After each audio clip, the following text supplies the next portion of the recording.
Hey folks, Keric here and welcome back to part 16 of this Primal walkthrough on PS2. Once you've got control of Jen again, swim your way up to the top.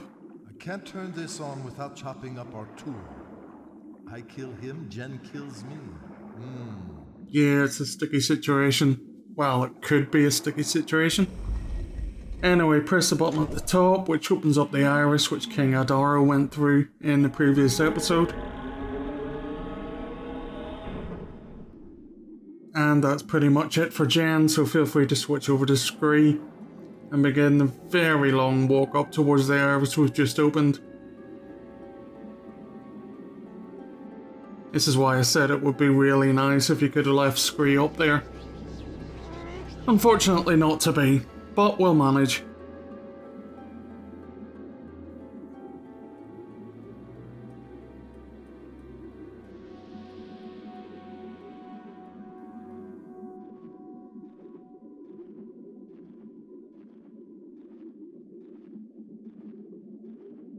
There is an extra enemy here that I totally forgot about. I managed to sneak past him in the previous episode, so I'm not quite sure if he'd ever attack Scree. I doubt it, to be honest. But I'm gonna have to keep an eye out for him. Make sure I don't get myself into some stupid situation. And yes, this is rather a long way to have to go.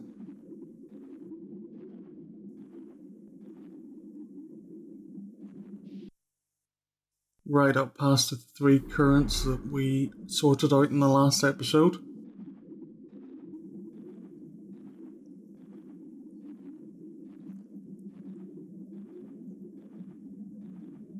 And finally into the main chamber.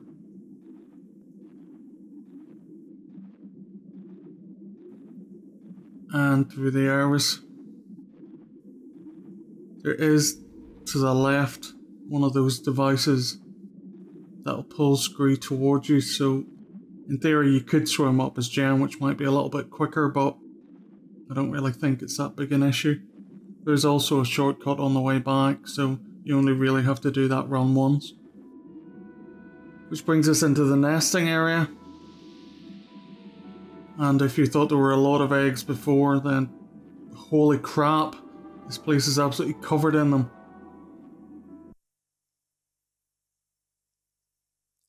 The eggs are kind of laid out in, I suppose, a semi-maze fashion. It's not quite a maze, but it does hide quite a few items and things.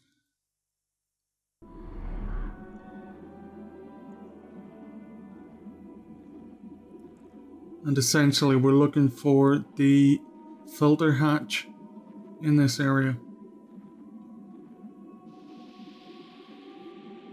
Which may take a little bit of time, in all fairness.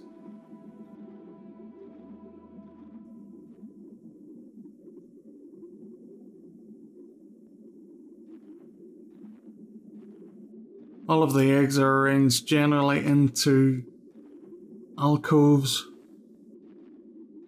sort of shapes with the central area being empty, so they tend to hide a multitude of items and things that we're actually looking for. So it's worth taking your time and having a look around. Now I've found the filter, which is exactly what we want. And I'm now looking for the lever to open it. But it's not here. So obviously the lever must be in another section. Which means we'll have to have a little wander around and look through the eggs. See if we can see it. No. Yep, full health, no need for that. Fair enough.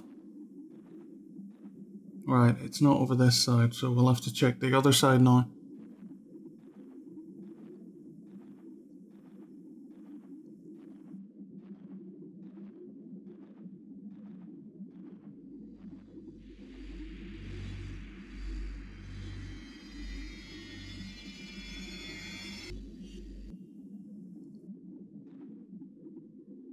I need to find a way to get into that control room. Which, as Scray's just said, is the control room.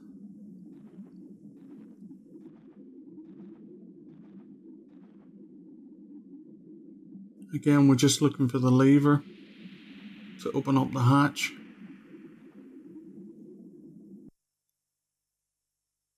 So we've checked the left hand side and we've checked the back towards the control room. Really, we need to go over towards the right hand side and check along there.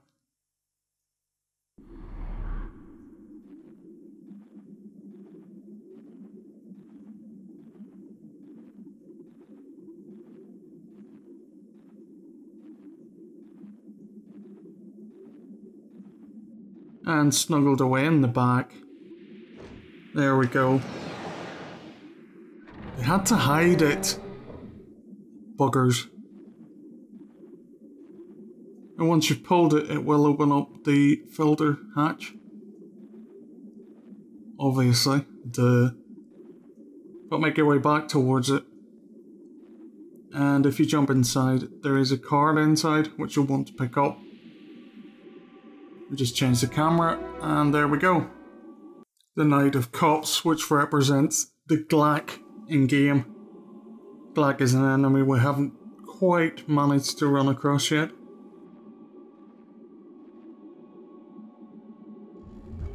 So once you're done, just turn the wheel, then make your way up the ramps that descend, and into the control room.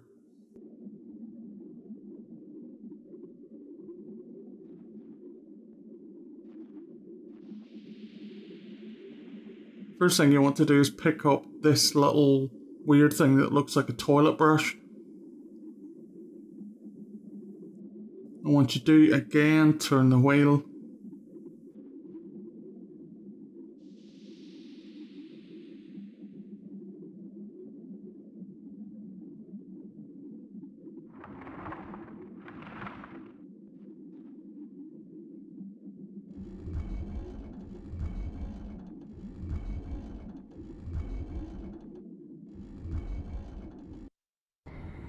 Which of course starts a substation up. One less for us to worry about.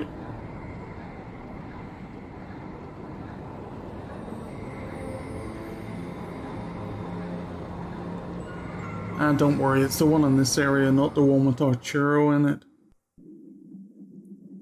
And once you're done, we basically want to take our little thing, ping pong ball on a stick, whatever the hell it is, which is actually the item which will let Arturo get out of his current fix. Always a good thing. I kind of mess up slightly here in running back.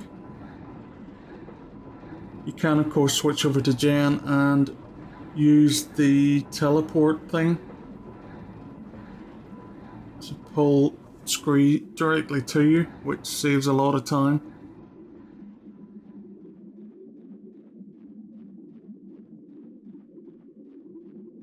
I do try going fairly quickly. There we go. Moment of illumination.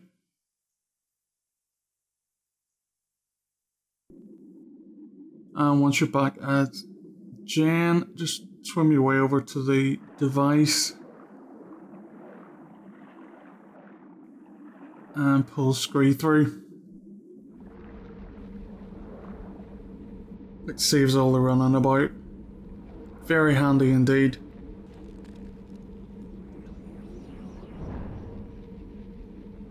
And once you're done, switch over to Scree and make your way around the back towards the filtration cover,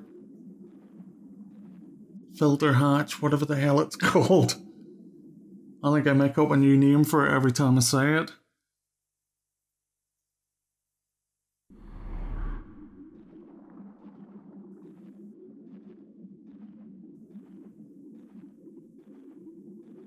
You can also grab a lodestone on the way past, may as well. Considering it's just sitting there for the taking. And once you're done... The lid won't open. It looks different to the others we've seen.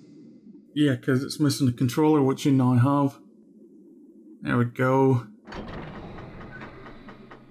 Unlocking the hatch, allowing us to open it with the lever.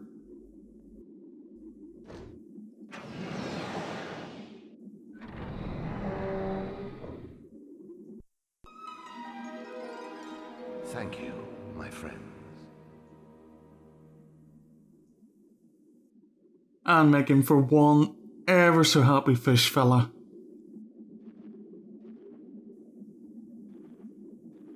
We've managed to save him from becoming sushi basically, so I should think he would be grateful.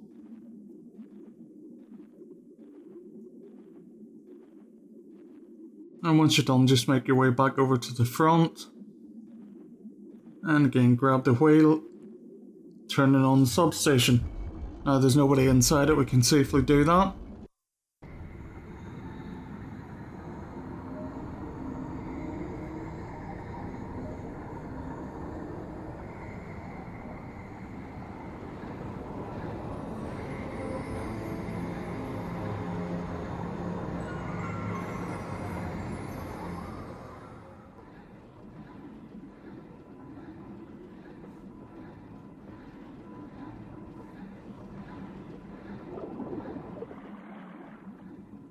And now that the power is back on in this area, we can also open up the iris that we couldn't open in the previous episode. Unfortunately, that means swimming back to this area, and I think I encountered the other enemy that I'd missed so far. Probably just thinking take him down for completion's sake, but I think it was rather a bad idea, all things considered. Considering how these red ones seem to be a little bit tougher than the others.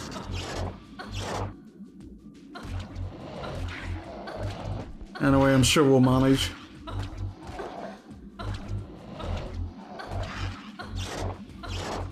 Unfortunately, my attacks just don't seem to do a lot against them. So it might take a while.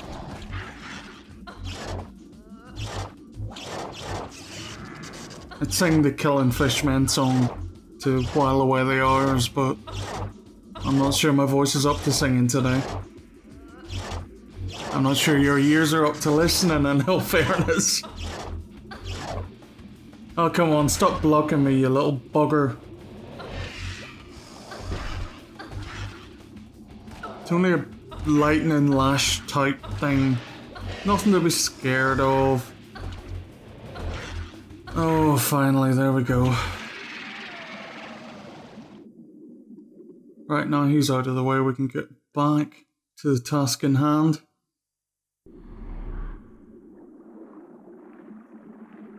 No, wrong way.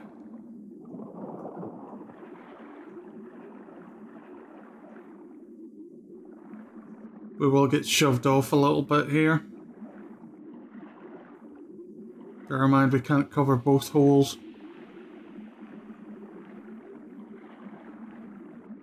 But that's fine. Just swim down and make your way to the left and up the furthermost tunnel, and we should be fine.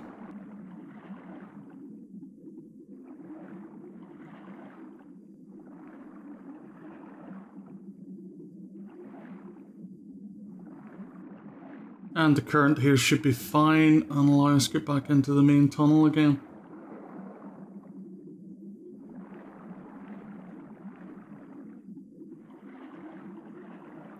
And once we are, we want to open up the iris on the left hand side. Just seen a fish guy up above me. There we go. Really, I wish I hadn't fought the last one. Now, if I'd known there was going to be one here, I certainly would have avoided him. Oh bugger, there's more than one. Wow. This is going to be fun. Anyway, just do the usual, take him down as quickly as you can.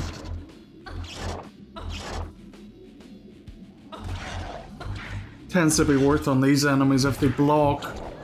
Give it a second, kind of count to 1 in your head and then send off another attack. Tends to be just about enough time to get past their defenses. That'll also work for Arturo at the very end. You can use your more powerful L1 and R2 attacks to kind of stun them a little bit, but it also pushes them out of the way. I tend to find it's not quite as useful as it sounds. Although in all fairness, combat underwater is absolutely terrible, as I've said before. Don't expect to get any kind of great play out of it.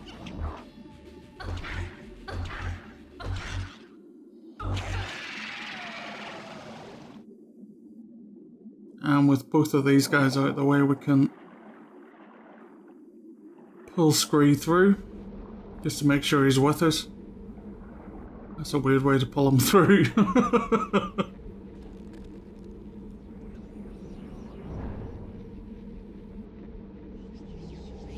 And also get a top up. I'm not sure how close we are to the end boss here, so I think it's worth doing.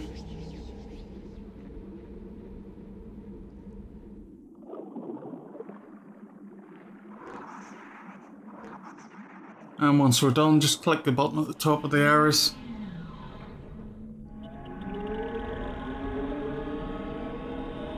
Opening up the next area.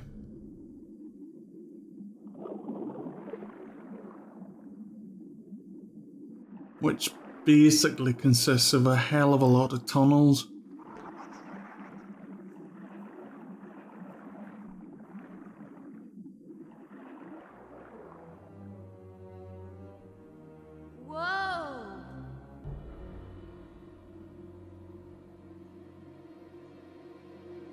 Right, so no easy way back there.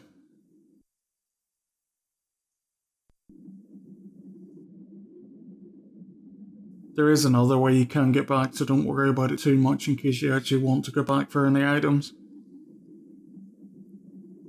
At this moment in time, I have absolutely no need to go back, so I won't be. And when you're ready, yeah, pretty much straight into another bloody attack.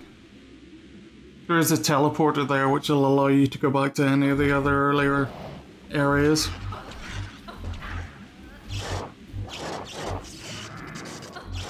Though it looks like there are a couple of fishmen here, apart from the one we're fighting. Oh, come on, stop it with the blocking. Talk about bloody tedious. Anyway, that's one down. Can't even reach this guy, bloody hell.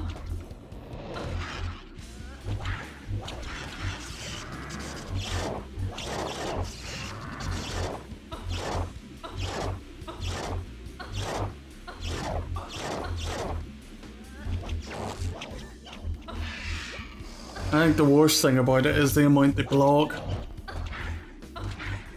And considering you do no damage, it can take absolutely ages to take them down. Right, that looks a little bit better. So we have this iris on the right hand side which we now want to open.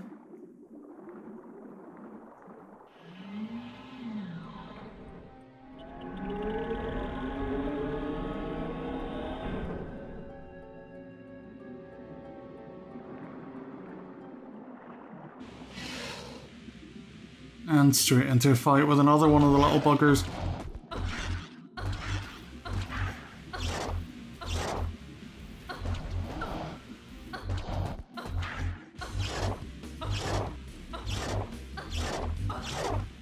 Oh, come on. Put the staff down. Let me kill you.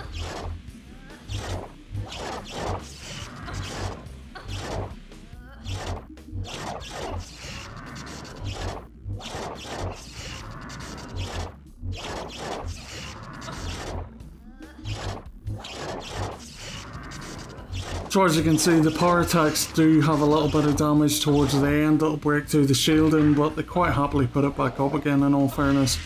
I tend to find that if you wait a second and allow them to come out in block mode, it tends to work a hell of a lot better. It does mean you take more damage in all fairness, so really it's up to you, but purely on time, I don't think you can really beat it. So anyway, this area is called the Spike Pit, which is pretty obvious. The area is filled with rock formations which are quite spiky, so pretty obvious name.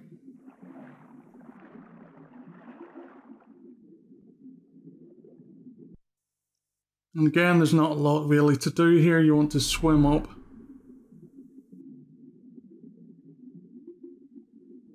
As you can see on the map, there's a break in the outer wall towards the south. You want to make your way towards that. It's not underwater though, so you'll need to go towards the surface. There we go. And that, ladies and gentlemen, is a glack. They are hard as bloody nails. Their attacks do a hell of a lot of damage, and I'm going to warn you now that from this point on the combat for me gets a hell of a lot worse. I start to use up those energy crystals like friggin' nobody's business. Anyway, switch to Ferri. You can block his attacks, I'm just kind of rubbish at it for this section, so I'm going to apologise now for the state of the combat. He tends not to block too much, so he's fairly easy to damage. You can also just avoid them as well, if you want. I decided to go for it just for the hell of it.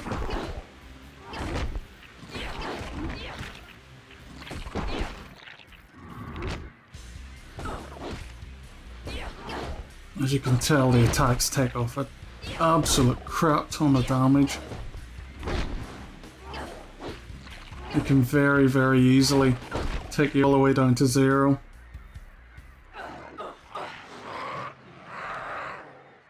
And apparently she finishes him off by jumping on his head. Anyway, this video's gone on long enough, and before we go any further, this is a pretty good point to stop it off. I've been Keric the Pally, this has been Primal. You have a good evening.